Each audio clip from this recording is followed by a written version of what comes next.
समर्थांच्या पवित्र मुखातून प्रकटलेले व प्रत्येक भक्तांच्या मनी विराजमान झालेले सार्थ मनाचे श्लोक परिपूर्ण निरूपणासहित वामन देशपांडे.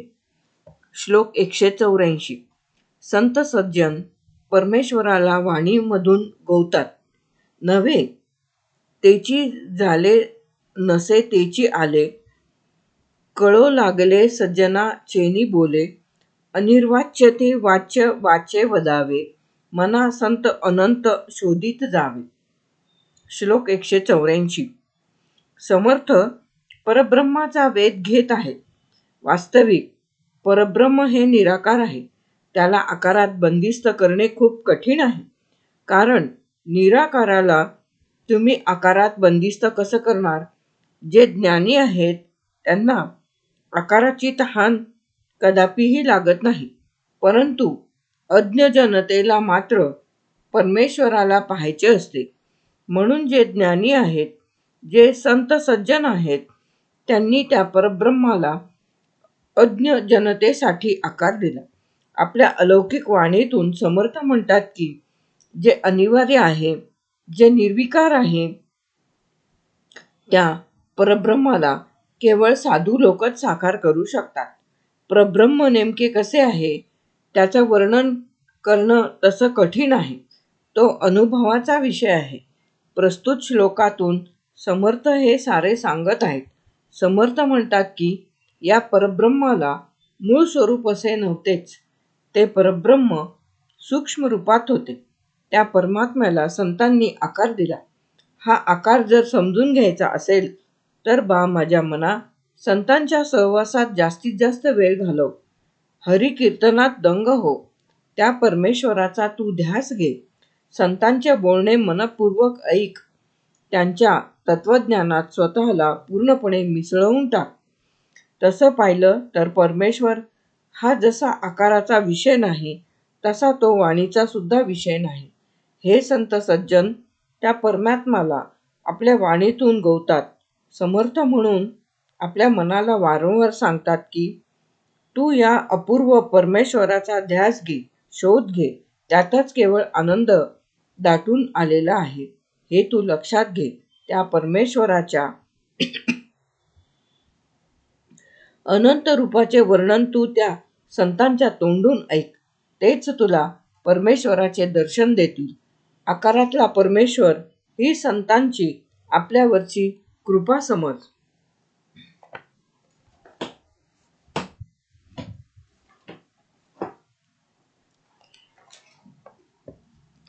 श्लोक 185.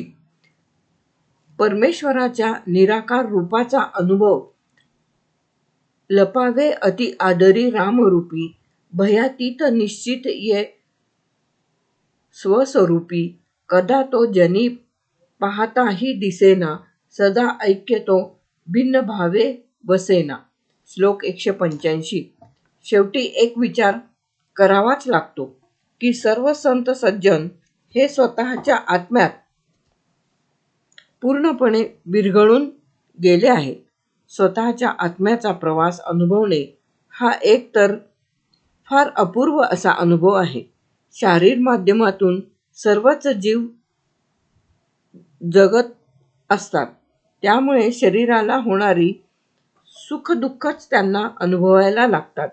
जो आपल्या आत्म्याच्या चिंतनात दंग होतो, जो आपल्या आत्म्याशी सुसंवाद साधतो, तोच केवळ परमेश्वराशी संवाद साधू शकतो. अर्थात हे फार थोड्यांना साधते. केवळ संत सज्जनांनाच साधते. हे संत देहाने आपल्यातच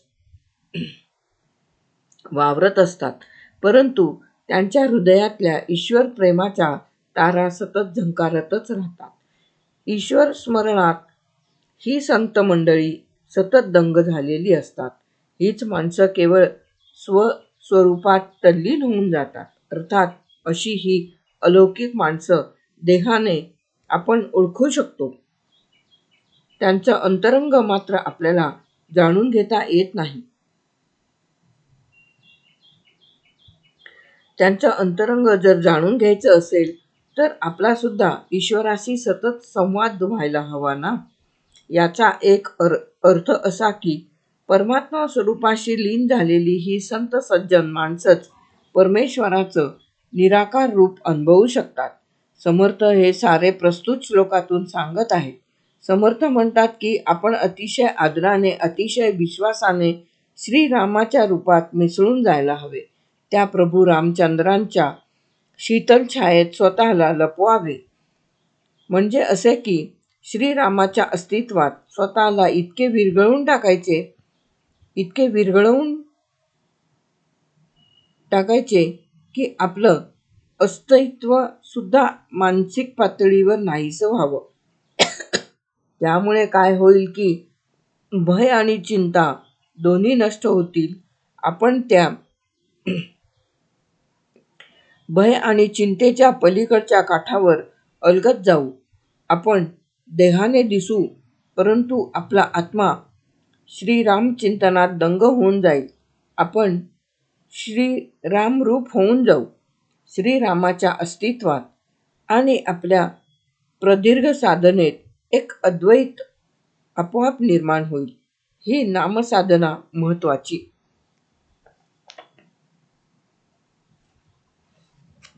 श्लोक 186. आत्मा गवसला म्हणजे ईश्वरही सापडला.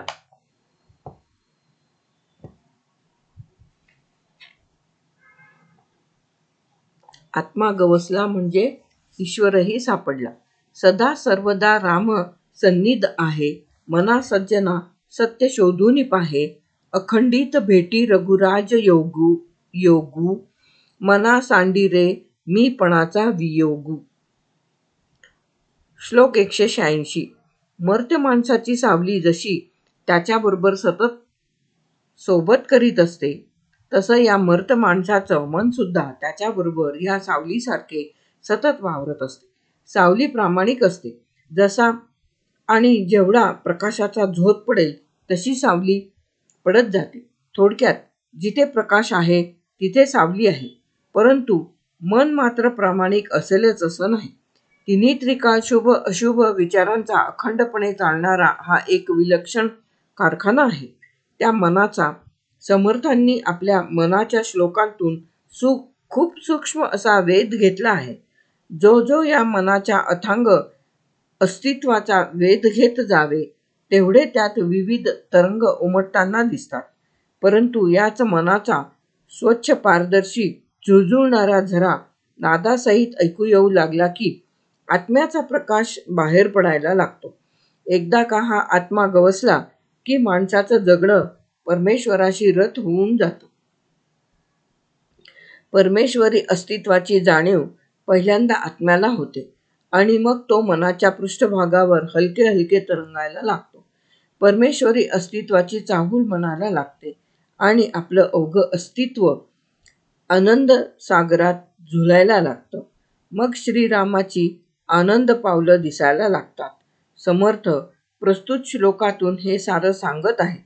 समर्थ म्हणतात की एकदा का तुम्हाला तुमचं स्वरूप कळलं, एकदा का तुमचा शुद्ध स्वरूपातला आत्मा जो आहे त्याची तुम्हाला खरी ओळख पटली की परमेश्वर तुमच्यापाशी आहे, तुमचा हात त्या परमेश्वराने हातात घेतला आहे की मग लक्षात येते परमेश्वरी सान्निध्यातच आपण खऱ्या अर्थाने सुस्वरूप आयुष्य जगू शकतो.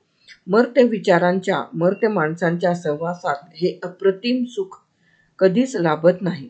बा माझ्या मना, बा माझ्या सज्जन मना, हे तू एकदा लक्षात घे की हा परमेश्वर तुझ्यापाशीच वास करून आहे. हा श्रीराम अखंड तुझ्यापाशीच आहे. फक्त मी, माझे, मला हे संदर्भ संपूर्ण नष्ट करून त्या विराट परमेश्वरी अस्तित्वाला शरण जा म्हणजे झाले. श्लोक 187. देह सृष्टी हा सारा मायेचाच खेळ. भूते पिंड ब्रह्मांड हे ऐक्य आहे. परी सर्वही स्वस्वरूपी न साहे. मना भासले सर्व काही पहावे. परी संग सोडूनी सुखी रहावे. श्लोक 187. या पृथ्वीवरची एकूणच जीवसृष्टी ही पंचमहाभूतांपासून तयार झाली आहे. पृथ्वी, आप, तेज, वायू आणि आकाश ही पंचमहाभूते आणि हा पंचमहाभूतात्मक जो देह आहे यांचे दृढ नाते संबंध आहेत. त्यांच्यात अतूट ऐक्य आहे. हे सारे खरे असले तरी देहामधला जो शुद्ध आत्मा हे ब्रह्म या पंचमहाभूतांपासून पूर्णपणे विलग आहे. पंचमहाभूतांपासून निर्माण झालेली जीवसृष्टी ही मर्त्य आहे आणि या पंचमहाभूतांनी वेष्टित असलेल्या देहामधला हा शुद्ध स्वरूपातला जो आत्मा आहे तो मात्र अमर आहे. म्हणजे हे जे दृश्य जग आहे त्याला क्षणभंगुरतेचा शाप आहे आणि या चिरंतन अमर्त्य आत्म्याला मात्र चैतन्याचा अविनाशी वर आहे. म्हणजेच या पिंड ब्रह्मांडांच्या ऐक्यापलीकडे हा विदेही आत्मा उभा आहे. तो अमर्त्य आहे. तो केवळ शरीर बदलतो. संत सतत या चिरंतन आत्म्याचा शोध घेत राहतात. तिथेच परमेश्वराची वस्ती आहे याचे भान त्यांना आहे. संपूर्ण समर्थ वाङ्मयात याच्या जागोजाग खुणा सापडतात. समर्थ प्रस्तुत श्लोकातून हा विचार मोठ्या ताकदीने मांडत आहेत. समर्थ म्हणतात की या देहाशी आपलं मन गुंतवू नका. हा देह काय किंवा ही सृष्टी काय हा तर केवळ मायेचा खेळ आहे. स्वभावाशी आत्म्याशी तुम्ही संवाद साधा. श्रीरामाचं अस्तित्व तुम्हाला तिथे निश्चितपणे दिसेल. कारण पंचमहाभूताधिष्ठित देह आणि भोवतीचं विश्व हे कधीतरी विलयाला जाणार आहे. विलयाला जाणार नाही तो केवळ तुमचा आत्मा. म्हणून शरीर धर्माने जरूर जगा, परंतु त्यात अजिबात गुंतू नका. हा संदेश समर्थ प्रस्तुत श्लोकातून देत आहेत. समर्थ म्हणतात तुम्हाला जे जे अनुभवायला मिळते ते सर्व देहभावनेने अनुभवा. फक्त देहभावनेने अनुभवलेल्या भावविश्वात अजिबात गुंतू नका. त्यात न गुंतता स्वानंदात जगा, तरच आपल्याला आत्म्याची ओळख पटेल. श्लोक 188. स्वस्वरूपाच्या अंतिम टप्प्यावर नजर.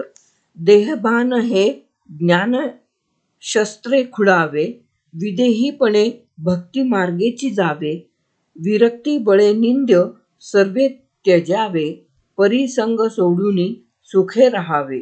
श्लोक 188.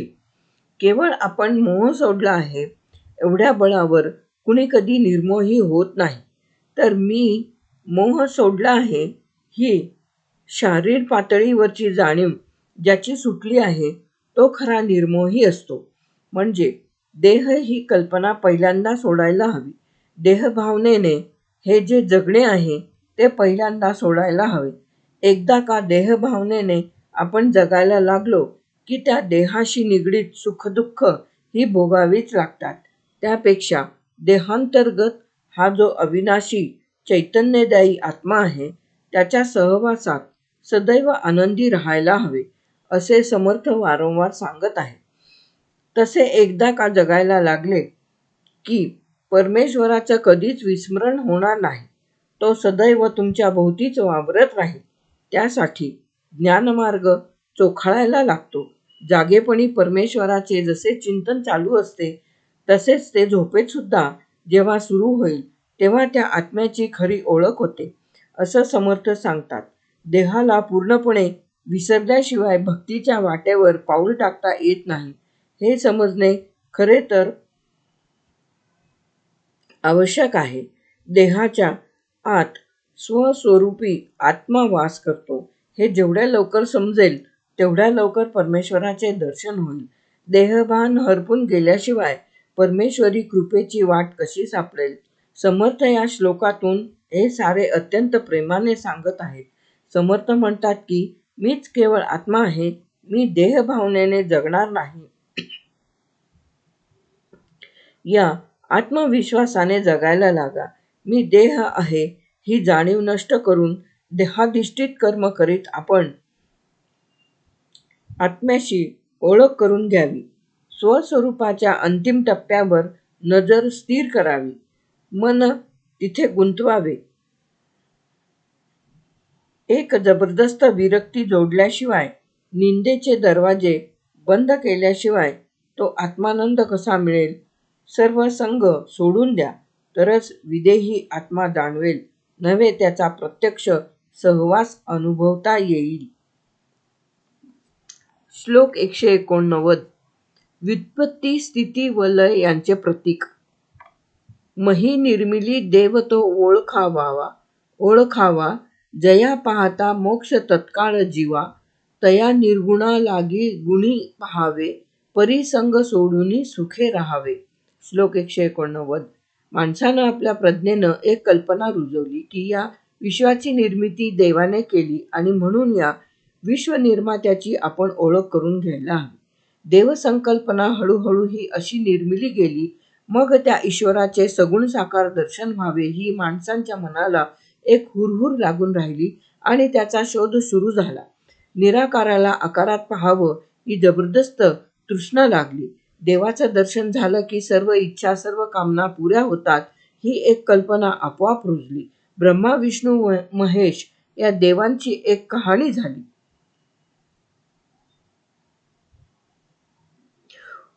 उत्पत्ती, स्थिती, लय यांचे हे 3 देव प्रतीक झाले.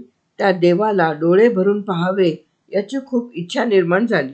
हे संपूर्ण विश्व एवढं सुंदर आहे, तर त्याचा निर्माता किती सुंदर असेल, असे प्रत्येक भक्ताला वाटू लागले. हे विश्व हे परमेश्वराचे स्वप्न आहे याची जाणीव झाली. हा ईश्वरी प्रवास मनामध्ये रुंजी घालू लागला. तपश्चर्या करणारे ऋषीमुनी आणि त्यांच्या देवसंकल्पनेचा त्यांना झालेला साक्षात्कार हा आपल्या कहाणीचा विषय झाला आणि देव आपल्या तनामनात बासरी वाजवू लागला. समर्थ या मानवनिर्मित देवसंकल्पनेविषयी प्रस्तुत श्लोकातून सांगत आहेत. समर्थ म्हणतात की ज्या सुंदर सृष्टीची देवाने निर्मिती केली त्या देवाचे ज्ञान व्हायला हवे. तो देव आपण जाणून घ्यायला हवा. ते ज्ञान झाले की मोक्ष संकल्पना आपोआप साकार होईल. वास्तविक हा देव सगुण निराकार आहे. त्याला आपण साकारात पाहावे, सगुण रूपात पाहावे, परंतु या दृश्य पसाऱ्यात भ्रम लपलेला आहे हे जाणून दृश्य जगात जीव न गुंतवता, म्हणजेच आपल्या देहात जीव न गुंतवता परमेश्वरी स्वरूपात लीन व्हावे, स्वानंदात लीन राहावे.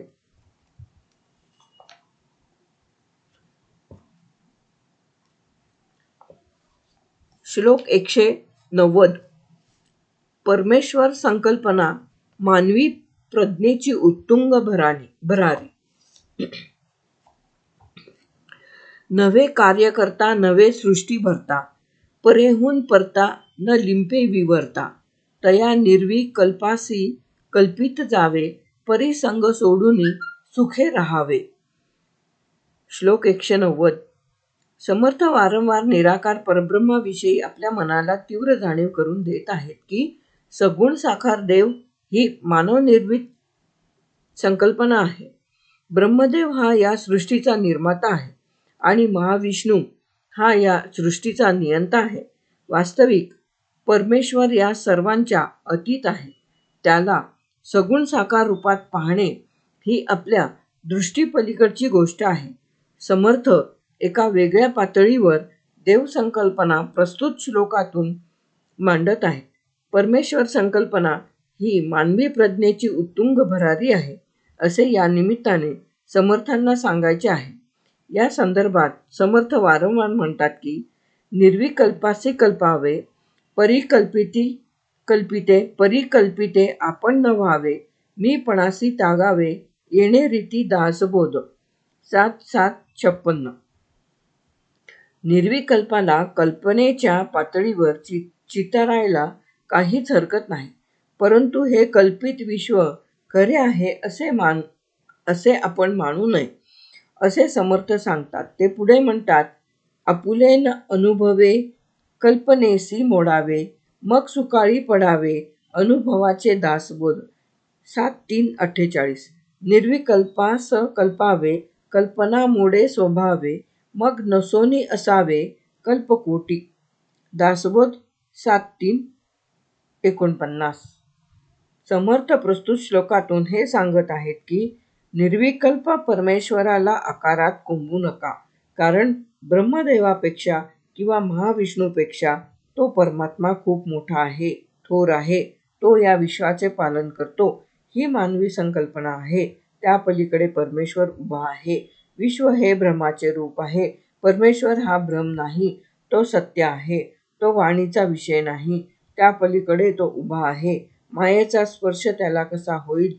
मर्त्य माणसाने मायेच्या भ्रमात त्याला उगीचच बंदिस्त केले आहे. समर्थ म्हणून म्हणतात की या दृश्य जगात न गुंतता स्वानंदात जगावे, तिथे परमेश्वर भेटेल. श्लोक 191 मन काळोखाच्या गुहेत गुंतणे. देहबुद्धीचा निश्चयो ज्या ढळेना, तया ज्ञान कल्पांत काळी कळेना. परब्रह्म ते मीपणे आकळेना, मनी शून्य अज्ञान हे मावळेना.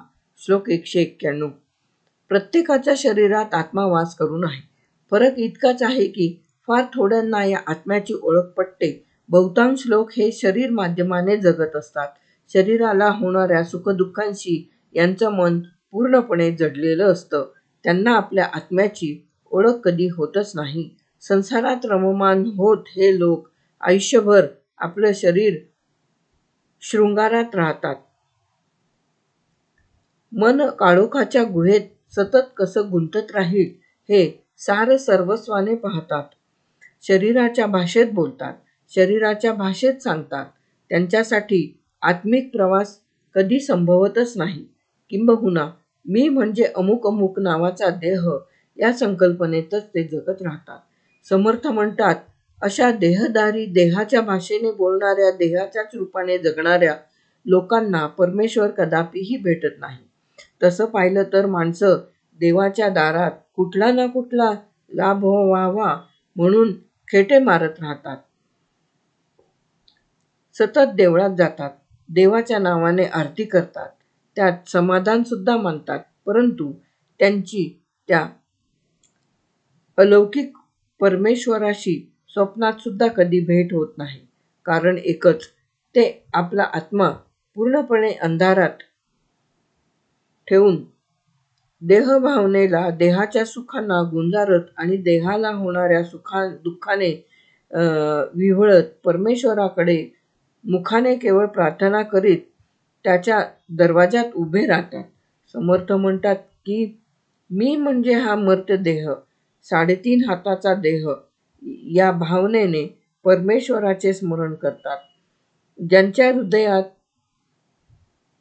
केवळ मीच भरून राहिला आहे, त्याला कदापिही ब्रह्मज्ञान होणार नाही. जोपर्यंत मी शरीरात नांदतो आहे, तोपर्यंत परमेश्वर कधीही भेटणार नाही. त्याचं आयुष्य शून्यवत होत जातं, कारण ते स्वतः अज्ञानातच जगत राहतात.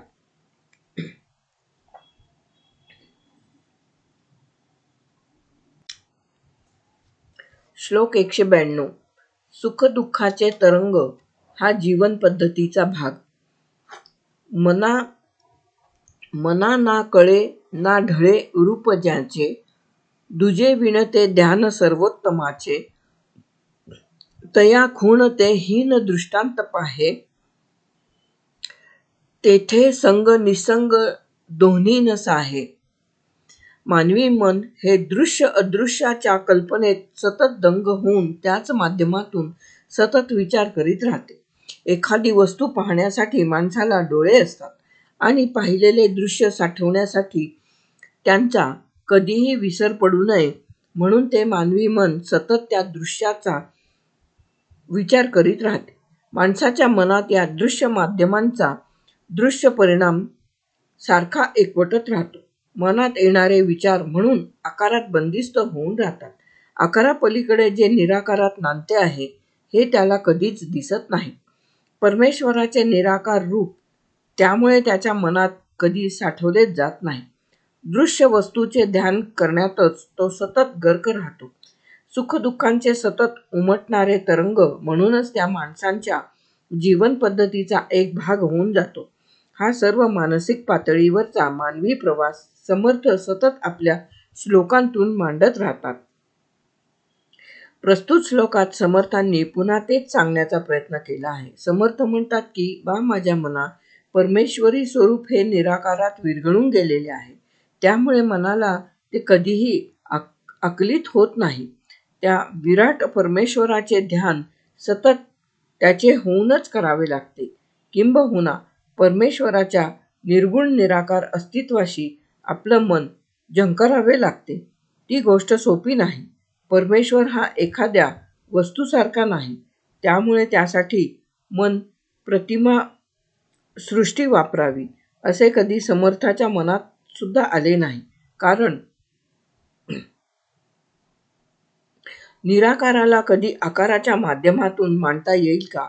त्यामुळे दृष्टांत अपुरे पडतात. ज्यांचा संग लाभतो ते सांगता येतात, पण जे निसंग आहे त्यांचा सहवास कसा मिळणार? परमेश्वर तर त्या संग निसंगाच्या पलीकडल्या काठावर उभा आहे. त्याला प्रतिमांच्या राज्यातून कसा चितारणार? श्लोक 193.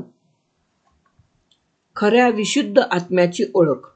नव्हे जाणता नेणता देवराणा, नये वर्णिता वेदशास्त्रा पुराणा, नव्हे दृश्य अदृश्य साक्षी तयाचा, श्रुती नेणती नेणती अंत त्याचा. श्लोक 193. माणसांच्या मनात देवसंकल्पना सतत साकारत राहतात.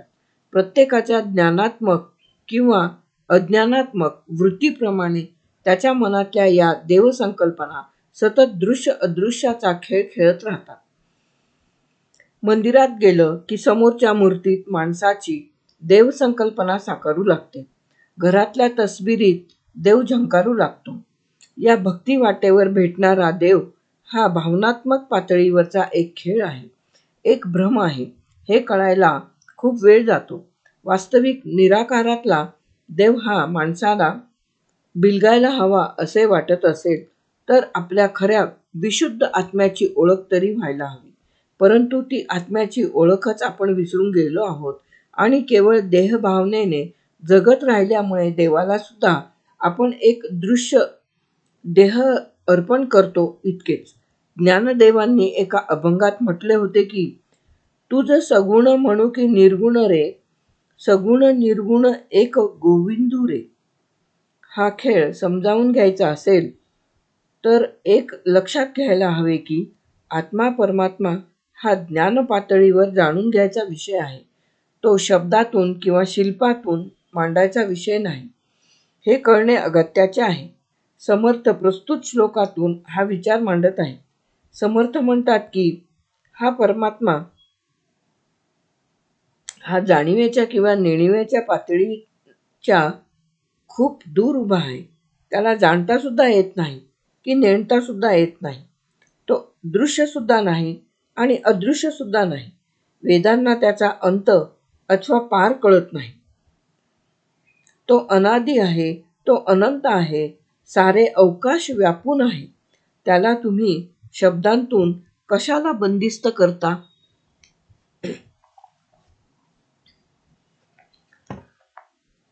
श्लोक 194. पुराणातील कहाण्या अर्थभक्तांची विराणी. वसे हृदयी देव तो कोण कैसा, पुरे आदरे साधकू प्रश्न ऐसा, देहे टाकीता देव कोठे राहतो, परी मागुता ठाव कोठे पाहतो. श्लोक 194.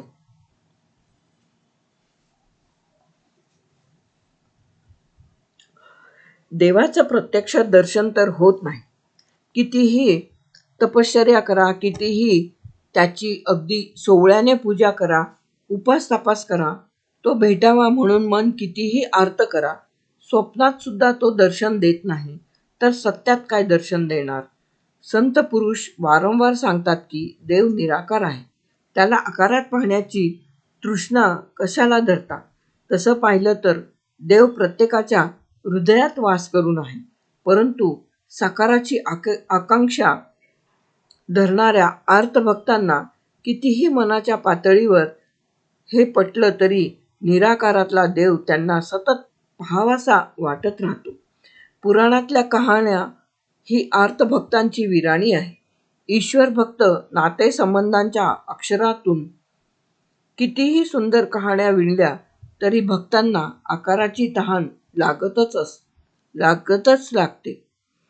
म्हणून स्वस्वरूप देवांना आपण आकारात, मूर्तीत, चित्रात बंदिस्त केले, परंतु सत्य शिल्लक काय राहतं की त्याचं प्रत्यक्ष दर्शन कदापिही होत नाही. संतांनी सांगितले की देव हृदयातच नांदतो. हे शरीर हेच मुळी त्या देवाचे एक मंदिर आहे. तेव्हा साधकाच्या मनात एक प्रश्नोपनिषद जन्म घेते की हा हृदयात राहणारा देव कोण आहे? तो कसा आहे? त्याला पुन्हा कधी पाहता येणार नाही का? समर्थांनी या प्रश्नाचा विचार पुढल्या काही श्लोकांतून घेतला आहे. समर्थ प्रस्तुत श्लोकात म्हणतात, साधकाची तहान व्यक्त करतात की खरोखरच देव हृदयात राहतो का? तेच आपण मंदिर मानून या हृदयातल्या देवाची पूजा करायची का? तो दिसतो कसा? तो नेमका अनुभवायचा कसा? साधक पुढे विचारतो की जर देव हृदयात नांदतो आहे तर या देहाच्या पतनानंतर तो मग जातो कुठे? तो पुन्हा नवा देह धारण करतो का? त्या देहाला नव्या शरीरात जन्म घ्यावा लागतो की काय? थोडक्यात जर देव हृदयात नांदतो तर माणसाच्या मृत्यूनंतर त्या देवाचे अस्तित्व कुठे जाते?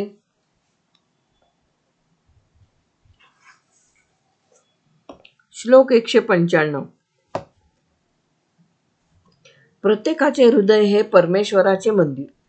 वसे हृदयी देव तो जाण ऐसा, नभाचे परी व्यापकू जाण तैसा. सदा संचला येत ना जात काही, तया विण कोठे रीता ठाव नाही. श्लोक 195. परमेश्वर कसा दिसतो? तो कुठे राहतो? त्याची भेट होईल का? त्याच्याशी आपल्याला संवाद साधता येईल का? ही आर्त भक्ताच्या मनाची अखंड तळमळ असते. तो देव प्रत्यक्ष तर दर्शन देतच नाही आणि तो भेटावा ही इच्छा संपत नाही. निराकारात देवाचं रूप पहा आणि अनुभवा हा ज्ञानमार्गाचा प्रवास झाला. परंतु आकारातल्या त्या देवाचा दावा केवळ भक्तिमार्गावरचाच माणूस करतो. त्यामुळे हा ज्ञानमार्ग समजून घेणे, तो देव नभाकार व्यापून आहे आणि त्याचे अणुरेणूत व्यापून राहणे तसे समजून घेणे, हे त्या भक्ताला समजत नाही. त्याची फक्त एकच इच्छा असते आणि ती म्हणजे तो परमेश्वर भेटावा. संत सज्जनांमध्ये देवाची वस्ती दाटून आहे हे वचन सुद्धा त्या आर्त भक्ताच्या कक्षेपलीकडचं होऊन बसतं. मग हृदयात देवाची वस्ती आहे हे त्याला कसे कळणार? म्हणून तो म्हणतो की देहाचा एकदा का नाश झाला की तो हृदयातला परमेश्वर कुठे जातो? हे जाणून घेणाऱ्या आर्तसाधकांना समर्थांनी प्रस्तुत श्लोकातून उत्तर दिले आहे. समर्थ म्हणतात की बा माझ्या मना, तू एक गोष्ट जाणून घे की परमेश्वर प्रत्येकाच्या अंतःकरणात व्यापून राहिला आहे. प्रत्येकाचं हृदय हे परमेश्वराचं मंदिर आहे. तो परमेश्वर त्या माणसाच्या मृत्यूनंतर कुठे जातो हे तुला नम्रपणे सांगतो. समजा आपण मातीचे घट पाण्याने भरून समुद्रात, नदीत सोडले तर तुझ्या एक गोष्ट लक्षात येईल की घट पाण्याने भरलेले आहेत आणि तेच पाणी घटाच्या बाहेर सुद्धा आहे. परमेश्वर तसा असतो. उद्या तो घट फुटला तर ते घटातले पाणी त्या बाहेर व्यापून राहिलेल्या पाण्यात जसे मिसळत जाते तसे परमेश्वराचे होते. तो परमेश्वर आकाशभर व्यापून आहे. तो सर्वत्र संचारून राहिला आहे. तो कधी येत नाही की कुठे जात नाही. त्याच्याशिवाय जगात एकही जागा अशी नाही की तो व्यापून राहिला नाही. माणूस मरून पडला तर तो हृदयातला परमेश्वर आकाश व्यापून उरतो.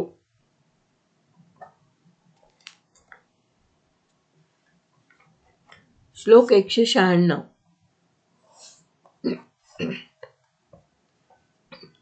आकाश पलीकडील अवकाशापर्यंत नभी वावरे जो अणरेणू काही, रीता ठाव या राघवे विण नाही, तया पाहता पाहता तेची झाले, तेथे लक्ष अलक्ष सर्वे बुडाले. श्लोक 196. पृथ्वीवरील जीवसृष्टी ही जशी दृश्य आहे, तशी अणुरेणूमध्ये सुद्धा अतिशय सूक्ष्म अशी जीवसृष्टी नांदते आहे, की जी आपल्या साध्या डोळ्यांना दिसत नाही. दृश्य जीवसृष्टीत आत्मा वावरतो हे तसे ज्ञात आहे, परंतु जी सृष्टी आपल्या डोळ्यांना दिसत नाही, तिथे सुद्धा आत्मा नांदतो आहे, हे आध्यात्मिक पातळीवर जाणून घेणे अधिक अगत्याचे आहे. ज्ञानदेव म्हणतात की, तुझं स्थूल म्हणू की सूक्ष्म रे, स्थूल सूक्ष्म एकू गोविंदू रे.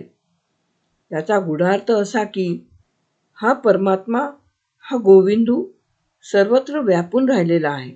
डोळ्यांना दिसणारा मूर्तीमध्ये बंदिस्त झालेला आकारातला ईश्वर वास्तविक निराकारातच वावरतो आहे, हे जाणून घेणे आवश्यक आहे. या पृथ्वीवर आणि पृथ्वीभोवतीच्या निळाभोर आभाळात अशी एक जागा नाही की जिथे परमेश्वर चरण उमटलेले नाही. हा परमात्मा सर्वत्र व्यापून आहे. समर्थ हा विचार वारंवार आपल्या मनावर बिंबवतात.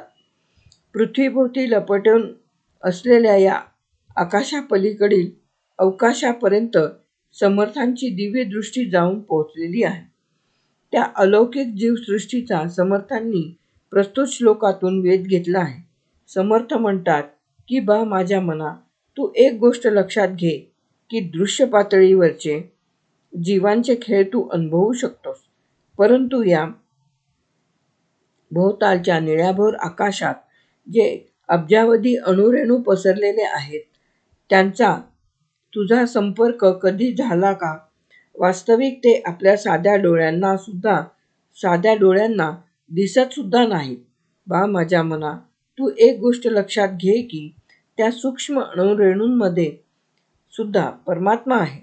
म्हणजे काय तर आपल्या मर्त्य दृष्टीला जरी परमात्म्याचे दर्शन झाले नाही, तरी ह्या विश्वामध्ये परमात्मा आहे.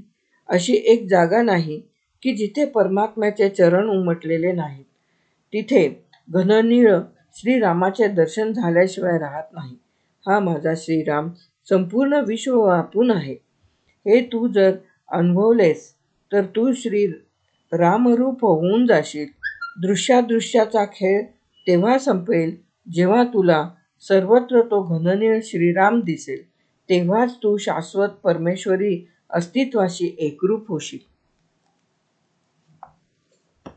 श्लोक 197.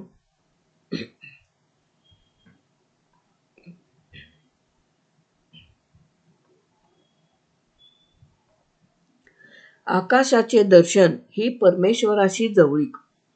नभासारिखे रूप या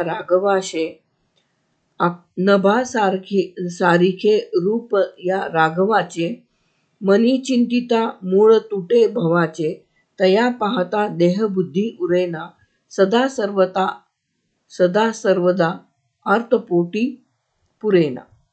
आकारातून श्लोक 197.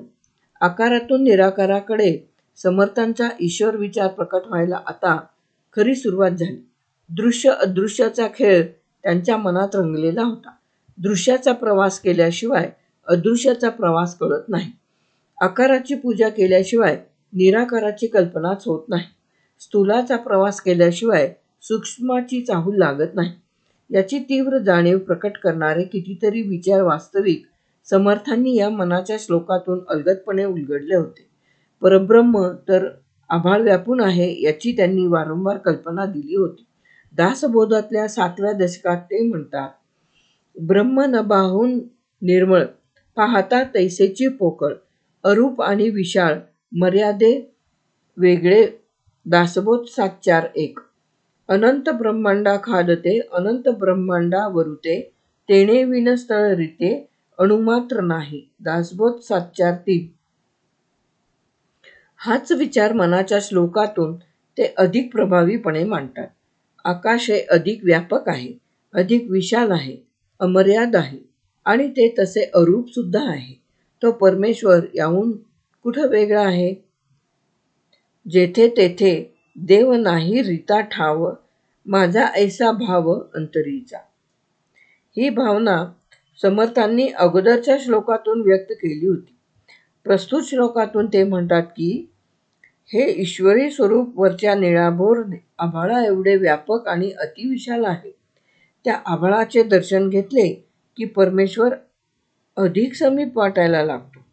दृश्य जगातले भ्रामकपण आपोआप विरघळायला लागते. देहाने जगणारे मन आपोआप नष्ट होते आणि परमेश्वराशी आपण एकरूप होऊन जातो. इतके की त्याच्या दर्शनाची तृप्ती मग पुरीच होत नाही.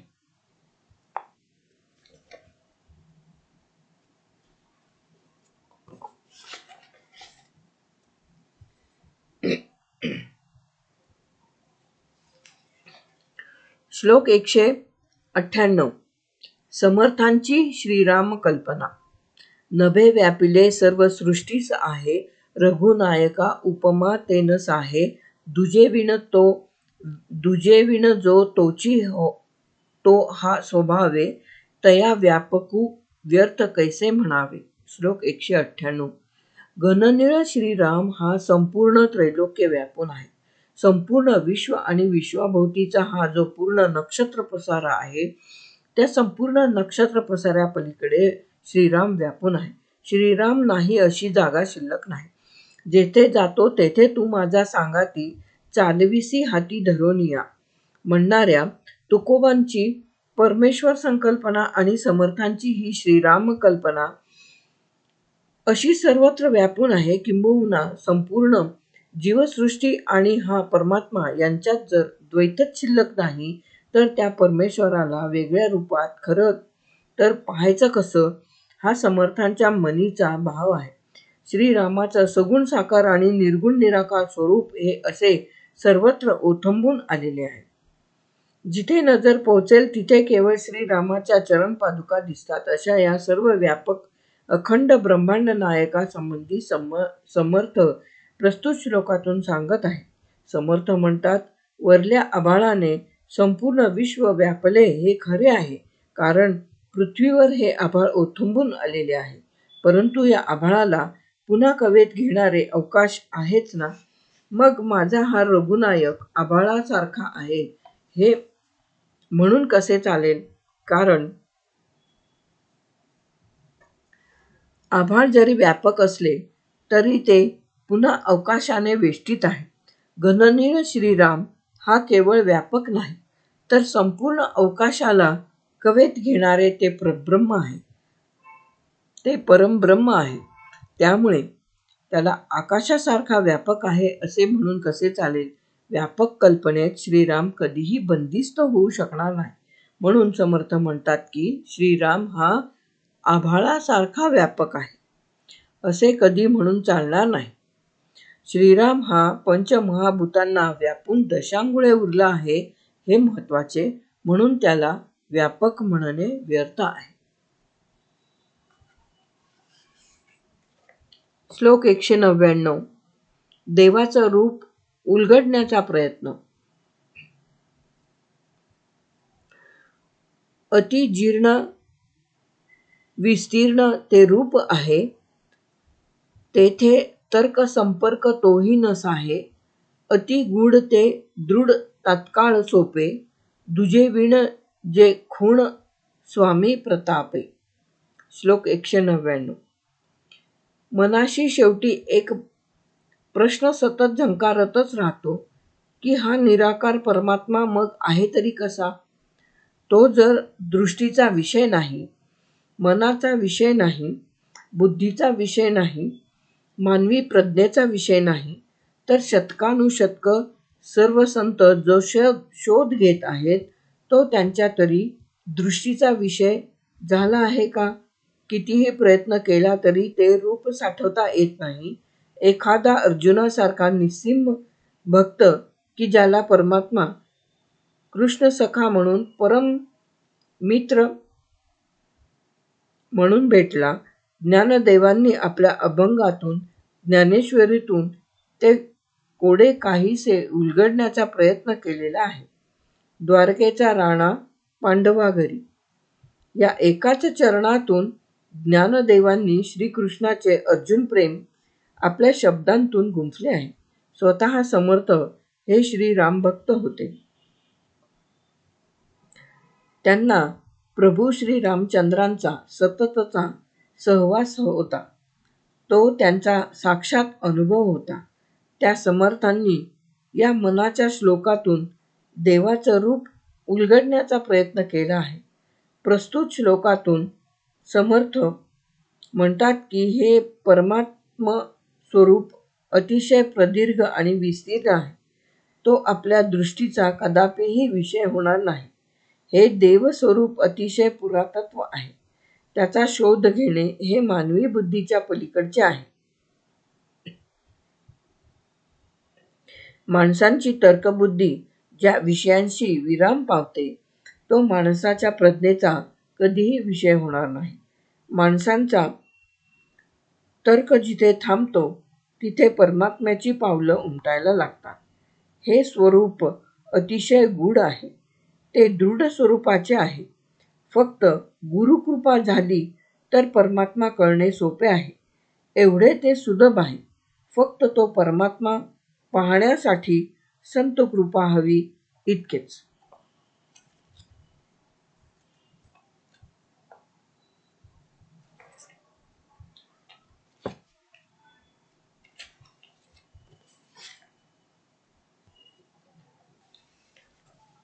श्लोक 200. अंतिम ज्ञान झाल्यावरच परमेश्वराचे दर्शन. कळे आकळे रूप ते ज्ञान होता, तेथे आटली सर्व साक्षी अवस्था. मना उन्मनी शब्द कुंठित राहे, तो गे तोची तो राम सर्वत्र पाहे. समर्थांचा परमात्मा शोध अखंड चालू होता.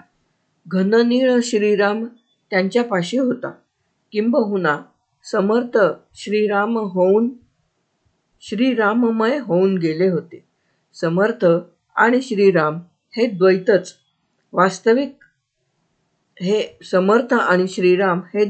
वास्तविक नाहीसे झाले होते. समर्थांचे मनाचे श्लोकच केवळ नव्हेत तर संपूर्ण समर्थवाणी ही जणू श्रीरामवाणी झाली होती. कारण समर्थ जो प्रत्येक श्वास घेत होते आणि प्रत्येक उच्छ्वास सोडत होते त्यात श्रीरामाचीच वाणी झंकारत होती. प्रत्येक श्वास ही परमेश्वर स्वरूप वाणी झाली होती. तो समर्थांचा अनुभव होता. म्हणूनच त्यांनी आपलं संपूर्ण आयुष्य जनता जनार्दनाला अर्पण केलेले होते. संपूर्ण हिंदुस्थान समर्थांनी त्यासाठी पालथा घातला होता. जणू अयोध्येतून श्रीराम जसे लंकेला आले तसे समर्थ सर्वत्र गेले होते. त्या समर्थांनी परमेश्वरी स्वरूपाचा वेध घेतला होता. समर्थ प्रस्तुत श्लोकातून सांगत आहेत की माणसाला सत्याचा वेध लागला पाहिजे. अंतःकरण स्वच्छ झऱ्यासारखं पारदर्शी हवे. ईश्वरी अस्तित्वाची अथक तहान हवी. मुख्य म्हणजे शरीराने जगणारे मन नष्ट होऊन आपल्या आत्म्याची ओळख व्हायला हवी. मी शरीर ही भावना पूर्णपणे नष्ट व्हायला हवी. म्हणजेच अंतिम ज्ञान व्हायला हवे. तरच परमेश्वर दर्शन घडेल. त्याचं निश्चित स्वरूप कळेल. एकदा का आपलं अस्तित्वाचं भान संपलं की परमेश्वरी संकल्पनेशी आपल्याला रममाण होता येईल. एकदा का ज्ञानाचा स्वच्छ प्रकाश पडला की अज्ञानाच्या काळोखातून मन बाहेर येईल. एकदा का ज्ञान प्राप्त झालं की मनाची तुर्यावस्था गाठली जाते आणि मग एक क्षण असा येतो की तुर्यावस्था संपते आणि मन उन्मनी अवस्थेत येते. तेथे परमेश्वराचे चरण दिसू लागतात. श्रीरामाचं अखंड दर्शन होऊन असा एक आनंद मिळतो की तिथे शब्द संपतात आणि परमेश्वरी अस्तित्व अखंडपणे अनुभवणं सुरू होतं. श्लोक 201. मनाच्या उन्मनावस्थेशिवाय ईश्वराची चाहूल नाही. एकदा श्लोक 201. मनाच्या उन्मनावस्थेशिवाय ईश्वराची चाहूल नाही. कदा ओळखी माझी दुजे दिसेना, मनी मानसी द्वैत काही वसेना. बहुता दिसा आपुली भेटी जाली, विदेहीपणे सर्व काया निवाली. श्लोक 201. परमेश्वराची भेट व्हावी ही एक उत्कट इच्छा प्रत्येक साधकाच्या मनात चांदीच्या घंटेतल्या नादवलयासारखी सतत झंकारतच राहते.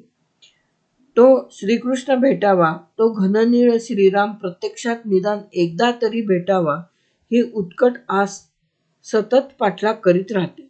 पण तो परमेश्वर कधी भेटतो का? तो भेटावा असं साधकाला वाटत असताना त्याची नेमकी सिद्ध अवस्था काय असावी या संबंधी समर्थ आत्मानुभवातून सतत सांगत राहतात. ज्ञानदेवांनी ज्ञानेश्वरीतल्या 15व्या अध्यायात श्रीकृष्णाच्या तोंडी एक विचार फार सुरेखपणे झंकारात ठेवला आहे की 15.5 मिसळावे ते 15.5ची होवावे, तेवी मी जालिया संभवे भक्ती माझी. ज्ञानेश्वरी 15.567. शुद्ध सोन्यात मिसळून जायचे असेल तर आपण शुद्ध सोने पहिल्यांदा व्हावे लागते. माझी परमभक्ती केल्याशिवाय हे अर्जुना तू मी कसा होऊन जाशील? समर्थ सुद्धा प्रस्तुत श्लोकातून तेच सांगत आहेत. समर्थ म्हणतात की मनाची उन्मनावस्था आल्याशिवाय परमेश्वराची चाहूल लागणार नाही. केवळ उन्मनावस्थेतच द्वैत शिल्लक राहत नाही. याचा एक अर्थ असा की त्या उन्मनावस्थेत परमेश्वर हे एकच स्वरूप शिल्लक राहते. आपल्या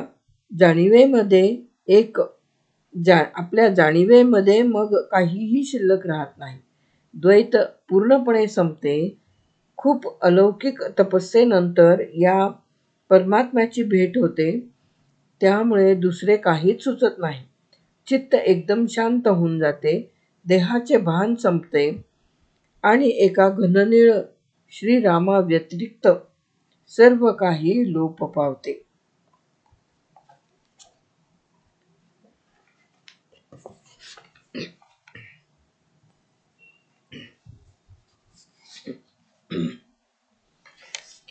श्लोक 202.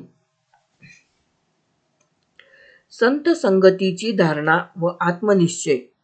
मना गुज रे तुझ हे प्राप्त झाले, मना गुज रे तुझ हे प्राप्त झाले. परी अंतरी पाहिजे यत्न केले, सदा श्रवणे पाविजे ते निश्चयासी. धरी सज्जना संगती धन्य होसी. परमेश्वराचा अखंड सहवास मिळावा म्हणून साधक सतत प्रयत्नशील असतो. एक तर हे निराकार परब्रह्म साकार होणे, अरूपासे रूप प्राप्त होणे, तुमच्यासाठी त्या परमात्म्याला आकार घ्यावासा वाटणे, यासाठी तुम्हाला अर्जुनासारखं भक्तश्रेष्ठ व्हावं लागतं. त्या अर्जुनासाठी तर तो श्रीहरी रूप घेऊन आला होता. स्वयंपूर्ण असलेले ते परब्रह्म अर्जुनाच्या भक्तीचा वेध घेत त्याच्या दरवाजापर्यंत आले होते आणि आपल्या परमभक्ताची भेट झाल्यावर ते अर्जुनापाशी अखंड रेंगाळत राहिले. हे संदर्भ समर्थांच्या मनात सतत निनादत होते. अर्जुनासारखाच अनुभव स्वतः समर्थ भोगीत होते. तो घननीळ श्रीराम त्यांच्यापाशी अक्षरशः अखंड होताच, हे सारे समर्थ आपल्या अनुभवातून सांगत होते. प्रस्तुत श्लोकातून समर्थ एक वेगळाच विचार मांडत आहेत. समर्थ म्हणतात की एकदा का मनाची उन्मनी अवस्था प्राप्त झाली की परमेश्वर आणि भक्त यांच्यामध्ये द्वैत शिल्लक राहतच नाही. भक्ताला आपलं वेगळं काही अस्तित्व आहे हे जाणवतच नाही. तो स्वतः जणू परब्रह्म होऊन जातो. हे सारे कितीही खरे असले तरी समर्थ म्हणतात की जरी परमात्मा प्रत्यक्ष भेटला तरी त्याचे अनुभवात रूपांतर होण्यासाठी मनाची एक साधकावस्था तशीच तरल ठेवावी लागते. परमेश्वर आपल्यापाशी आहे हे जाणवणारं मन तर तुमच्यापाशी सतत टवटवीत ताजं राहावं लागतं. त्यासाठी संत सहवास आवश्यक आहे. संतांचे बोल सतत आपल्या मनात निनादत राहावे लागतात. सततच्या संत वचन श्रवणाने आपले मन झंकारत राहते आणि ते झंकारणारे मन मग परमेश्वराचं प्रत्यक्ष अस्तित्व भोगू शकते. त्यासाठी बा माझ्या मना संत संगतीची धारणा ठेव, ते तुला आत्मनिश्चयाकडे सहजपणे नेईल. श्लोक 203. संसारातील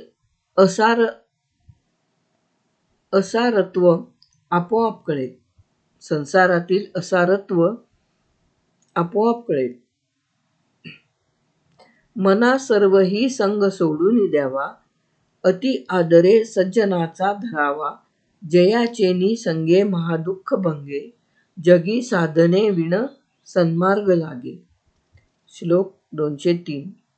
असं म्हटलं जातं की तुम्ही कोणाच्या संगतीत वावरत आहात त्यावर तुमचं मानसिक अस्तित्व प्रकट होत जातं. असं म्हटलं जातं की तुम्ही कोणाच्या संगतीत वावरत आहात त्यावर तुमचं मानसिक अस्तित्व प्रगट होत जातं. तुमची ओळख तुम्ही ज्या संगतीत वावरता त्यावर पूर्णपणे अवलंबून राहते, कारण संगतीवर तुमचं संपूर्ण आयुष्य खऱ्या अर्थाने तोडलं जातं. ज्ञानदेवांपासून समर्थांपर्यंत सर्वच संतांनी संत संगतीला अतिशय महत्त्व दिले आहे. मोगऱ्याची फुलं ज्या दोऱ्यात ओवली जातात तो दोरा सुद्धा सुगंधी होतो, तसं संत संगतीचं आहे. संतांचं विशुद्ध आचरण, त्यांचे बोल, त्यांचे सदहृदयी सज्जन वागणं सोबतीच्या सर्वांना भारावून टाकतं. संत म्हणजे तापहीन असा सूर्यप्रकाश. संत म्हणजे पौर्णिमेचं शीतल चांदणं. त्या शीतल चांदण्यात सर्वच जण न्हाऊन निघतात. समर्थ म्हणतात, सर्व काळ होय सार्थक श्रवणे, ब्रह्मनिरूपणे संत संगे. संत संगे ब्रह्मपद ओळखावे, विवेके पावावे निरंजना. संत संगतीत माणसाचे परब्रह्माशी सजगत्या नाते जुळते. प्रस्तुत श्लोकातून समर्थांनी हा विचार फार सुंदरपणे मांडला आहे. समर्थ आपल्या मनाला उद्देशून म्हणतात की बा माझ्या मना, सर्व प्रकारचे संग सोडून दे आणि केवळ संतांच्या आणि सज्जनांच्या सहवासात रममाण हो. या संत संगतीत तू जी देहाने सुखदुःख भोगत असतोस ती सर्व नष्ट होतील. मनातले सर्व विकार नष्ट होतील. संसारातलं असारत्व तुला आपोआप कळेल. मुख्य म्हणजे या संत सहवासाने कुठल्याही प्रकारचे कष्ट न घेता तुला आत्मदर्शन होईल. तुझं मन तुर्यावस्थेत जाईल, ते उन्मन होईल आणि परमेश्वराचं तुला विना कष्ट दर्शन होईल. संत सहवास हा श्रेष्ठ सहवास आहे. संत सहवास हा श्रेष्ठ सहवास आहे.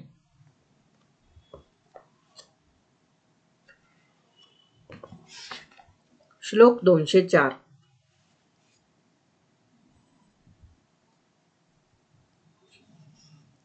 विदेही स्वरूपाची ओढ. मनासंग हा सर्व संगास तोडी, मनासंग हा मोक्ष तात्काळ जोडी, मनासंग हा साधकास शीघ्र सोडी, मनासंग हा द्वैत निशेष मोडी. श्लोक 204. संसारात रममाण झालेला माणूस हा वास्तविक काटेरी वनात वावरत असतो. संसारातला माणूस हा संपूर्ण देहभावनेने जगत असतो. देहाच्या सुखाने फुलून येतो आणि देहाच्या वेदनेने तो दुःखी होतो. या सुखदुःखांभोवती तो मरेपर्यंत फेऱ्या मारत राहतो. प्रत्येक फेरी त्याच्या भोवती एक काटेरी कुंपण घालत असते, याची त्याला कधी जाणीवच होत नाही. आणि मृत्यूसमयी आत्मा जेव्हा शरीराबाहेर धाव घ्यायला लागतो तेव्हा तो त्या शरीराभोवतीच्या काटेरी वनात अडकतो आणि आत्म्याच्या मुक्त प्रवासाला हे काटे टोचू लागतात. त्यापेक्षा जर आपण संत संगत जोडली तर या संसाराच्या सुखदुःखात गुंतलेल्या शरीराला कुठेतरी विदेही स्वरूपाची ओढ लागते. त्या मर्त शरीरापेक्षा अमर्त्य आत्मा तो जाणायला शिकतो. संत संगत शेवटी माणसाला ज्ञानाचा दिव्य प्रकाश दाखवते. त्या ज्ञानप्रकाशात आपल्याला वरल्या निळ्याभोर आकाशात उमटलेले परमेश्वराचे चरण दिसायला लागतात. परब्रह्माची आपोआप ओढ लागते. हे सारे समर्थ प्रस्तुत श्लोकातून सांगत आहेत. समर्थ म्हणतात की बा माझ्या मना, तू भक्तीचे सर्व असंग संग तोडून टाक. शरीर भावनेने जगणारे सर्व संदर्भ तोडून टाक. हे काट्यांचे बन साफ कर, मोकळा रस्ता कर. संत सज्जनांच्या सहवासात तू रममाण व्हायला शिक. तुला मोक्ष हवा ना, मग केवळ संतांचा ध्यास घे. संत तुला मोक्षाचा रस्ता दाखवतील. या मर्त्य संसारातून साधकाची केवळ संतांमुळेच सुटका होते. बा माझ्या मना, तुला मी सांगतो ते तू ऐक. या संतांच्या संगतीत द्वैताची प्रत्येक पाकळी गळून पडते आणि अद्वैती निळ्याभोर आकाशात निराकाराची तुला भेट घडते. संत द्वैत मोडून काढतात. एकदा का द्वैत संपले की परमेश्वर तुमच्या किती सन्निध आहे याचा साक्षात्कार होतो. म्हणून बा माझ्या मना, केवळ संत सहवास अनुभव. तू संत हो.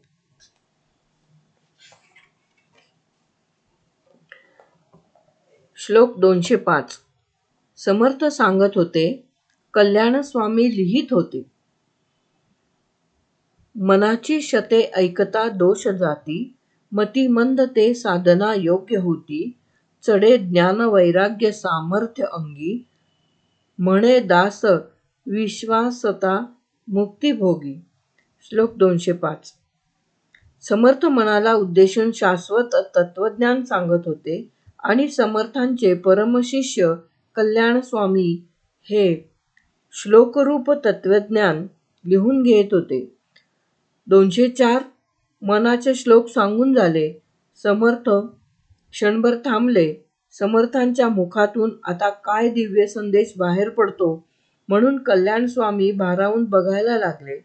समर्थांनी हात जोडले, डोळे मिटले, प्रभू रामचंद्रांचं स्मरण केलं आणि समर्थांनी ग्रंथ समाप्तीचा शेवटचा श्लोक उच्चारत ग्रंथाची फलश्रुती सांगायला सुरुवात केली. समर्थ म्हणू लागले की हे 205 श्लोक जो ग्रहण करील, मनन करील, मनपूर्वक या श्लोकांचा अर्थ अनुभवेल, सश्रद्ध मनाने या श्लोकांची जोपासना करील आणि तसे जगेल, त्याला या ग्रंथाची फलश्रुती कळेल. त्याच्या देहातले सर्व दोष कापरासारखे उडून जातील.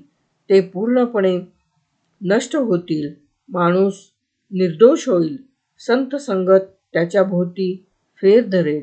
जी अज्ञानी माणसं आहेत त्यांच्या आयुष्यात नवा सूर्योदय होईल. ते साधक तर होतीलच, पण ते सिद्ध पुरुष होतील. ते घननीळ श्रीरामाच्या अगदी निकट जातील. त्यांच्या अंगी वैराग्य आणि सामर्थ्य झळकायला लागेल. ते तेजपुंज होतील. ज्ञान, वैराग्य आणि सामर्थ्य यांचा त्रिवेणी संगम होईल. समर्थ मोठ्या विश्वासाने सांगू लागले की आयुष्यमुक्ती त्यांना लाभेल.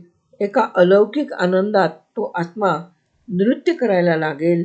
केवळ आनंदावस्था तो भोगील. माणसांमधले दोष क्षीण होतील आणि एका क्षणी नष्ट होतील. अज्ञानाचा मार्गसुद्धा नष्ट होईल. केवळ ज्ञानाचा प्रकाश पडेल. साधकावस्था प्राप्त होईल. घननीळ श्रीरामाचे सततचे सानिध्य मिळेल. सर्वात महत्त्वाचे म्हणजे भाग्य त्यांना माळ घालील. कैवल्यानंदाचा प्रदेश ते पाहतील. मुक्ती त्यांना सहजगत्या मिळेल. ते संत होऊन जातील. ते जिथे उभे राहतील तिथे नवे तीर्थक्षेत्र निर्माण होईल. आत्मज्ञानात ते न्हाऊन निघतील. शांत, शीतल चंद्र आणि तेजस्वी सूर्य यांचा मिलाफ तिथे होईल. समर्थ सांगत होते, कल्याण स्वामी लिहित होते. मनाच्या श्लोकांची अपूर्व सांगता त्या क्षणी होत होती.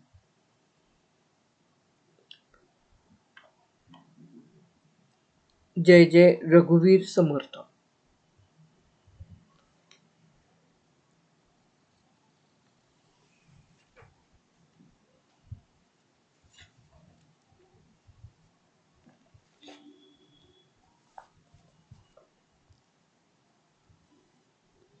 सार्थ मनाचे श्लोक वामन देशपांडे.